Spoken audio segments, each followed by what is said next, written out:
Selamat malam pemirsa, fenomena ini menjadi sorotan karena orang yang tadinya mungkin tidak bisa bicara, jadi bisa bicara. Orang yang tulangnya bengkok atau patah bisa diobati. Bahkan kemarin puncaknya, masih di bulan ini, tepatnya di Cilodong, Depok, Jawa Barat, menjadi magnet sosok perempuan yang berasal dari Kabupaten Pasir ini didatangi oleh ribuan orang. Mereka ingin berobat.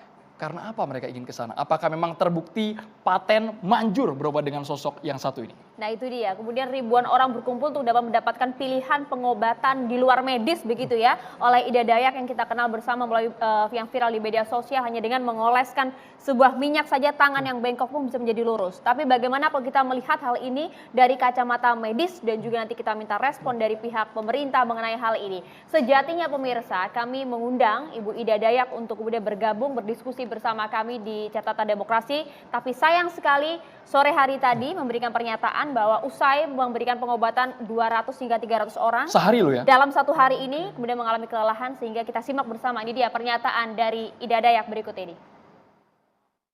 Untuk Catatan Demokrasi hari ini hari Selasa tanggal 11 Maret April, saya maksudkan 2023, karena dari pagi sampai dengan malam ini lebih dari 200 sampai 300 orang Sapu Adenona sudah melayani banyak orang. Jadi minta maaf tidak bisa datang di Catatan Demokrasi TV One. Adik kasih tahu orang sedikit. Ya karena kecapean banget, ya istirahat dulu lah. Tidak bisa datang ke Catatan Demokrasi. Ya maaf, kami belum bisa datang Catatan di Catatan Demokrasi. Iya. Bisa lain kali boleh. Oke, terima kasih. Terima kasih.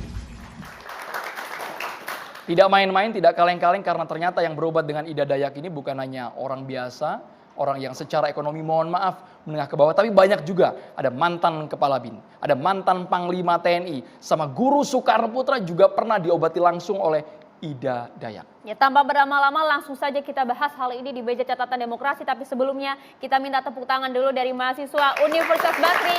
Terima kasih sudah hadir.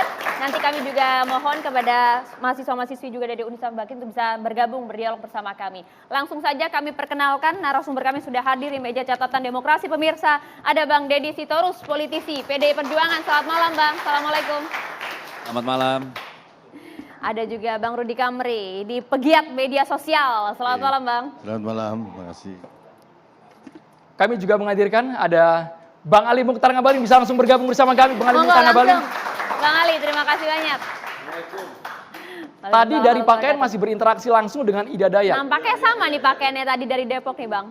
Yang diobati bagian apa Bang tadi Bang? Kaki, tangan? Udah sehat banget kayaknya malam hari ini Bang Ali Mukhtar Ngabalin. Kami juga menghadirkan selamat malam Ibu Siti Fadila Supari, mantan Menteri Kesehatan.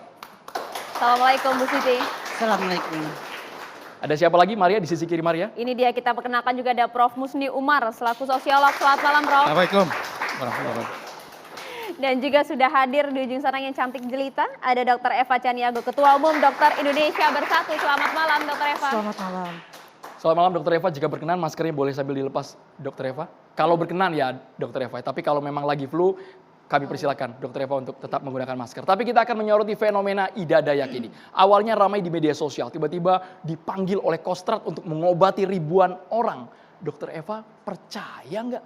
Benar-benar manjur nggak sosok perempuan ini? Pertama saya mau menyampaikan dulu bahwa pandemi sudah berakhir. Jadi saya menggunakan masker ini bukan karena alasan pandemi, tapi saya ingin mendidik masyarakat bahwa ketika kita sakit kita ada adab yang harus dijaga. Kita mencegah penularan terhadap orang lain di sekitar kita. Baik, silakan Dok. Nah, mengenai fenomenal ini, menurut saya ini hal yang biasa saja, bukan sekali dua kali, dan bukan kali ini saja. Pengobatan seperti ini kita sudah ketahui sejak dulu, ya sejak mungkin dahulu kala kita mungkin lebih mengenal pengobatan seperti ini daripada pengobatan secara medis ya.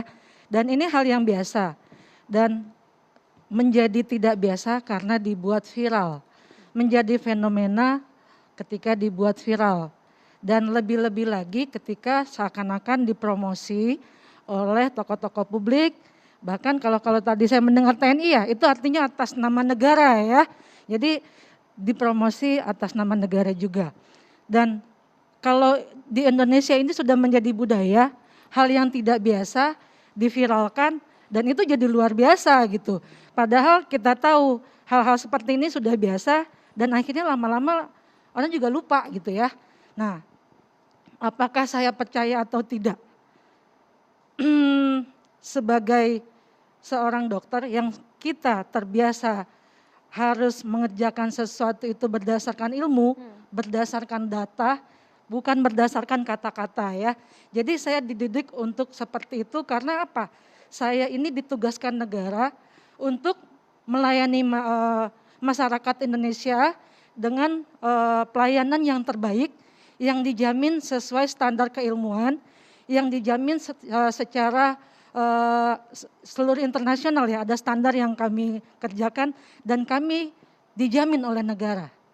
Bahwa apa yang kami kerjakan ini memang sudah melalui prosedur yang bukan tiba-tiba bisa saja gitu. Kami melalui proses bermacam-macam untuk diakui sebagai dokter yang berhak melayani. Nah, jadi menurut saya ini biasa-biasa saja dan tidak akan menjadi masalah. Namun akhirnya akan menjadi masalah ketika saya mendengar tadi negara ambil posisi di sini. Seakan-akan mempromosikan, seakan-akan ya mohon maaf. Mempromosikannya dari sisi mana ya jadi dokter gini Eva loh, ya? Kalau seorang pejabat publik, mungkin saya salah ya. Mantan Panglima TNI Bu, bukan Panglima TNI. Oh ya baik, Iya, baik ya. jadi oke. jangan langsung ke negara-negara gitu loh. Ya. Oh, maaf Bang. Tapi kita tadi gimana tadi? Tapi yang mengundang kemarin di Mantan Panglima TNI Maaf Bu dia Pak, bilang. tadi saya dengar ada Tapi yang fasilitas kemarin mengundang di Cilodong Kostrad. Kostrat. Ya itu kan bukan dalam sebagai institusi ini kan, resmi kan. Itu kan untuk pelayanan sosial. Untuk bakti sosial. masyarakat. Jadi Bakti Pak, nggak mohon bisa maaf, dikait-kaitkan Pak. dengan negara. Pak, pelayanan Enggak lah, sosial itu negara atas nama negara Pak. Pelayanan Bu, sosial saya itu atas juga nama bisa negara. melakukan pelayanan sosial Bu. Tidak ada Pelayanan yang mengatakan sosial. Kalau pelayanan mau, Pak. sosial tidak bisa. Bisa, Saya Pak. bagi sembako kalau lebaran itu pelayanan sosial bukan. Bapak Saya atas nama- menyediakan ambulans untuk masyarakat pergi ke rumah sakit pelayanan sosial bukan. Tapi atas nama Udah Bapak deh. kan? Masalahnya Apa apa buat Bapak Ibu? menyebutkan atas nama sebagai DPR? Masalahnya apa buat yang jadi persoalan Ibu apa? Enggak, saya saya tanya enggak dari tadi bilang. enggak? Tidak, saya Ibu bukan. itu dari tadi, ini biasa, ini enggak biasa, ini viral. Bukan itu yang mau didengar dari Ibu. Coba kasih pertanyaan lagi biar jelas dia Enggak. jawabnya. Dengar, jadi begini. Pak, negara ini tugasnya menjaga semua warganya dari hal-hal yang akan merugikan. Memang ada yang sudah Bu, menjamin gini bahwa ini. aja. Tadi jawab pertanyaanmu apa sih? Coba jelasin dulu dong. Karena ngawur nih kalau menurut Dr. saya. Eva, kemarin di Cilodong, di Depok, Jawa Barat yang mengundang Iya, tadi Ida kan Dayak ini dibilang diundang atas oleh nama Kostrat Kostrat. dalam acara Misal. bakti sosial. Ribuan Bakti orang sosial. datang ke sana. Iya, Ida bakti Dayak menjadi sosial. magnet tersendiri. Pak, kalau bakti sosial itu artinya apa? Pengobatan yang diberikan itu terjamin loh Pak. Itu dijamin oleh negara, ini pasti akan memang melalui standar gitu loh. Apakah, mohon maaf, saya bukannya tidak percaya pengobatan Ibu Dayak. Bukannya tidak setuju. Ini pengobatan yang udah ada sejak lama.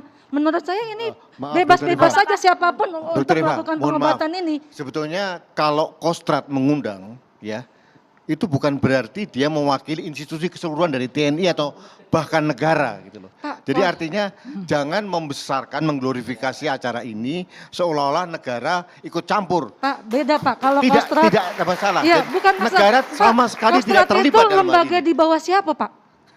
Bu, kalau ada dokter malpraktek apakah seluruh ikatan dokter mau disalahin Bu? Bukan Pak, saya Enggak, tidak enggak, ini saya tidak Anda bukan menyalahkan. mengeneralisasi. Tapi maksud Anda saya gini, mengeneralisasi. misalnya Jangan ya Pak, sembarangan. saya Kita melakukan tahu yang praktek undang atas satu nama unit di dokter. Cilodong. Enggak, bukan. Anda sedang menarik Dokter persoalan Eva, jadi persoalan Dokter negara. Eva, Dokter Itu mah Eva. kampungan Oke. kalau Ya, menurut Dokter saya. Eva, coba kita fokus terlebih dahulu. Apa yang kemudian Ibu soroti kurang tepat dari Ya. pengobatan Dokter Ida? Secara medis ya kita melihatnya. Ya, kalau masalah pengobatan, saya bilang itu semua orang punya hak masing-masing untuk mencari pengobatan solusi untuk dirinya sendiri. Tergantung tingkat ekonominya, tingkat intelektualitasnya, tergantung tingkat keimanannya, tingkat penyakit yang dia punya. Itu hak semua orang. Kita nggak bisa memaksa harus sama dengan kita. Saya tidak bisa memaksa orang untuk berobat ke dokter. Iya. Poinnya Saya udah, tidak poinnya bisa. udah. Itu bebas gitu loh. Itu terserah, itu terserah. Oke. Itu hak semua orang. Dan kita nggak bisa bilang, oh saya benar, saya dokter pasti benar. Ya. Tidak bisa. Ya, ya, ya. Karena Ya, ya, saya sebagai dokter bukan kompetensinya untuk menilai itu benar atau tidak. Oke. Karena saya Clear. bukan dukun. Clear. Iya kan? Clear. Clear. Tapi saya hanya ingin mengatakan, ada contoh kasus. Ketika tokoh publik bicara satu pengobatan yang ada urusannya dengan nyawa manusia, dengan pengobatan, Dulu waktu kasus COVID, ada tiba-tiba tokoh publik yang bilang, wah terapi plasma bagus. Tahu nggak Pak yang terjadi? Semua yang datang berobat ke saya itu minta terapi plasma. Sampai mau bacok-bacok sama saya. Kenapa? Karena dia udah mindsetnya itu masyarakat bawah ini dia mikir, oh ini pasti bener loh kalau tokoh publik gitu loh. Itu yang maksud saya. Bukan saya menyalahkan apa. Jadi saya berharap negara ada untuk ini menjaga keselamatan. Mungkin mau diakomodir silakan. Diakomodir nggak kenapa Pak? Orang kan rakyat mau berobat. Apalagi misalnya kita negara nggak bisa menyiapkan uang nih sampai sembuh, ya kan misalnya kan. Ya kan dia cari cara sendiri untuk sehat. Atau di sini pengobatan belum bisa maksimal. Oh dia divonis tingkat akhir nggak ada pengobatan. Kalau dia mau cari caranya sendiri kan bebas gitu loh, haknya mereka. Cuma mungkin, oh kalau mau dianggap kita boleh nih di sini pengobatan seperti yang goib ini, ya silakan negara kasih perlindungan. Nanti kalau dilindungi Oh, yang atau Dokter tidak Eva. kan kita juga nggak tahu dokter. Ini kan hanya Iya. pilihan alternatif di luar medis ya, dokter Eva. Gitu. Lagian saya baru dengar pengobatan Bu Ida Dayak itu goib gitu loh. Pengobatan alternatif ya. Iya, Dokter alternatif Eva. ya, Ya, dokter. apapun itu, ya kan katanya gini loh Pak, itu tiba-tiba yang ini tahu-tahu sembuh ya kan, semua penyakit bisa sembuh, saya Apakah itu dengarnya gitu. mustahil di mata medis? Ya Pak, Apakah itu mustahil di mata medis? saya kira kalau secara ilmu kedokteran itu tentu tidak mungkin. Tapi kan namanya ilmu gaib itu ada, ya kita nggak masalah gitu loh. Ilmu, ya apa itu bang alternatif atau apapun itu kan ada sesuatu yang tidak biasa gitu loh. Yang di luar logika orang kok tiba-tiba orang ini bisa sembuh. Padahal dokter dengan berbagai alat tidak bisa menyembuhkan, misal gitu ya bang. Oke. Itu kan ada gitu loh. Ya. Harusnya kita minta klarifikasi dari Bu Ida Dayak secara langsung, tapi karena malam hari ini berhalangan hadir, saya mohon nih Bang Saya Abalin. tadi sudah meyakinkan beliau untuk bisa Terima datang. kasih Bang Abalin. Hari ini sengaja saya menyisikan waktu untuk TV One, khususnya di acara Catatan Demokrasi, untuk mengajak beliau, kemudian saya bertanya juga kepada beliau untuk apakah tanggapan beliau terhadap penilaian orang Iya. tidak gaib dokter ya, klinik dan lain-lain, tapi memang lebih kurang hari ini sekitar 342 orang yang dia obati. Satu hari. Iya, Kak Mbak Yu, Kakandaku, iya. Tapi saya ajak, cuma dia kecapean benar. Jadi saya minta aja bikin semacam testimoni atau jawaban supaya setidaknya juga ada manfaatnya untuk publik dan sekaligus bermanfaat untuk diskusi kita pada malam hari ini. Tadi sudah kami tayangkan Bang Abalin interaksi. Nah ini gambarnya. Oh, iya. Saat ini bisa Anda melihat di TV ketika Bang Abalin sama Ida Dayak. Tapi seperti ini Bang Abalin. Iya. Ketika tadi Bang Abalin bertemu langsung dengan Ida Dayak. Apakah sempat bercerita sejak kapan Ida Dayak ini memiliki kemampuan pengobatan alternatif dengan minyak berwarna merah Itu yang minyak khas langsung dari dibawa Ida Dayak dari ya? suku Dayak. Sesaat lagi kita bahasanya di Catatan Demokrasi pemirsa.